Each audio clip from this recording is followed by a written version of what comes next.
In today's Middle East, deep political and religious divisions are fueling insurgencies and proxy wars.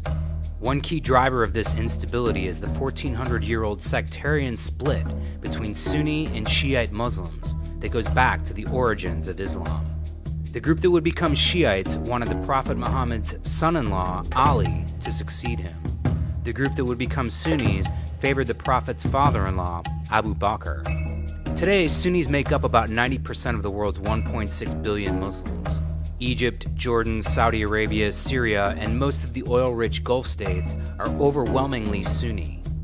On the other hand, the Persian nation of Iran is the heartland of the Shiite world, and the Arab countries Iraq and Bahrain have majority Shiite populations. There are a couple exceptions to this idea that countries are overwhelmingly dominated by Shiites or Sunnis. Lebanon, for instance, has about equal numbers of Shiites and Sunnis in its population. Bahrain is a majority Shiite country but is ruled by a Sunni. In Syria, a majority of the population is Sunni, but the country is ruled by an Alawite, which is an offshoot of Shiite Islam. The two main regional rivals in the Sunni-Shiite split are Saudi Arabia and Iran.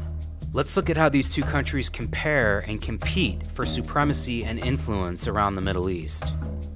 Saudi Arabia looks to its ally, the United States, for military protection.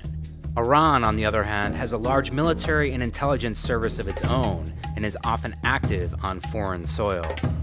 Saudi Arabia is ruled by a king, whereas Iran is ruled by a cleric. Both countries vie for influence through the use of proxies. Saudi Arabia typically backs Sunni leaders as well as rebels fighting against Shiite interests. Iran backs Hezbollah in Lebanon and Palestinian militant group Hamas in Gaza. Both countries' economies are built on oil. Three countries are in the midst of major Sunni-Shiite proxy wars: Iraq, Syria, and Yemen. Let's look at Iraq first. It's a country with a majority Shiite population. Its former ruler was the Sunni dictator Saddam Hussein, but the country is now ruled by Shiites, although pockets are controlled by the Sunni extremists ISIS. Iran has backed Iraq's new Shiite leaders. Saudi Arabia, though, is not happy that Iraq is now controlled by Shiites. Iran is helping the government fight ISIS. Saudi Arabia also sees ISIS as a threat.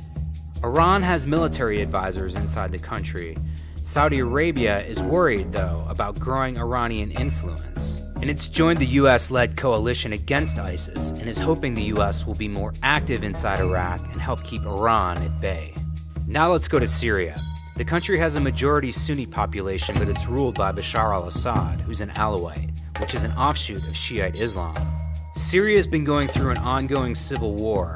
Sunnis and extremist groups like ISIS are vying to push Assad out of power. Iran is openly backing the Assad regime. Saudi Arabia supports Sunni rebel efforts to topple Assad. Iran is backing proxies like Hezbollah to aid in the fight against that mostly Sunni-driven uprising. The situation is equally complicated in Yemen.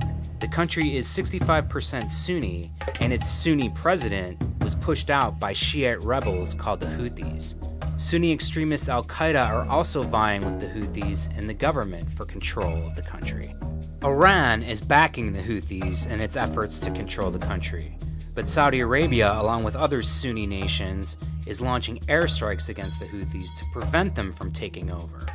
Iran, not surprisingly, is highly critical of those military strikes, but Saudi Arabia wants to make sure that Yemen, which is right on its border, is ultimately and securely ruled by a Sunni. Two strands of Islam splintered off into many deadly alliances. It's a highly volatile geopolitical cauldron with seemingly no end in sight.